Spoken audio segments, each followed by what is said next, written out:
jaajëfal leen ci ànd bi ngeen di ànd ak ñun mbokku internet yu 5M TV Sénégal jaa ngeen jëf ci teewlu bi.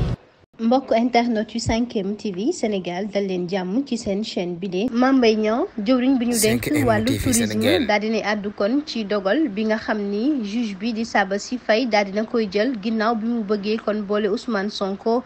ci lu ñeel liste électorale yi lee mu jàpp ni kon loole teguñu ko fenn ginnaaw recours bi nga xam ne avocat yi def nañ ko ca cour bu CEDEAO muy nag nguur gi fi ñu taxawee jëm rek ci li nga xam ne moom la ñu fësal ci wàllu jugement juge bi di Sabassy Faye jëm ci recours boobee nga xam ni moom la ñu teg foofee ca Ziguinchor avocat Ousmane Sonko yi lee waaye jëwriñ bi ñu dénk wàllu tourisme Mame Mbaye Niang jàpp na ni kon loole teguñu ko fenn itam moom xamul sax fu muy taxaw moo waral kon mu daal di bëgg rek jël leader bu parti Pastef bi daal di koy boole ci mbir mi mu ni kon ab stratégie la waaye nag duñ ko nangu benn yoon ginnaaw avocat état yi li nga xam ni mooy ab kayit bu ñu dugal ci loolee wane ni kon loolee amul benn jugement te loolu nag teguwul fenn moo waral kon ginnaaw gi duñ ko nangu avocat yi ba tey ñu ni lu ñeel nag li nu mel dañ koy fësal ci journal bi di journal officiel ca noonu kon document yi dinañ ko wane rek ba ñëpp daal di xam ni kon bi la dogal teguñ ko fenn ndax bu ñu xoolee ci article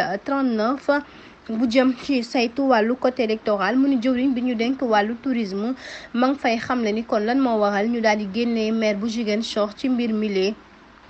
waaye itam rek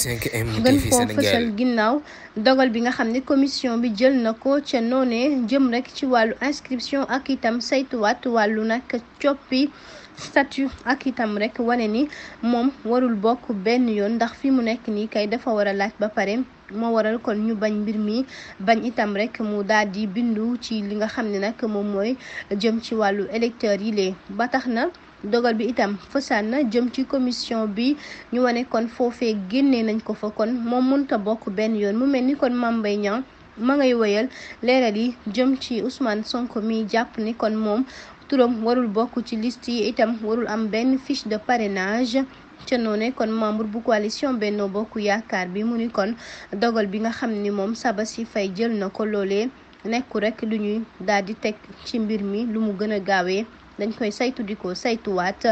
ginnaaw kon lu jëm ci recours bi nga xam ni daal nañ koy fësal foofee ci cour bu CEDEAO Mame Mbaye Niang kon mu ni loolu yëpp xam nañ ni kon da koy ñàkk rek ginnaaw ay yoo xam ne dañ koo bindaat ci ay document te setul benn yoon moom rek la ñu fësal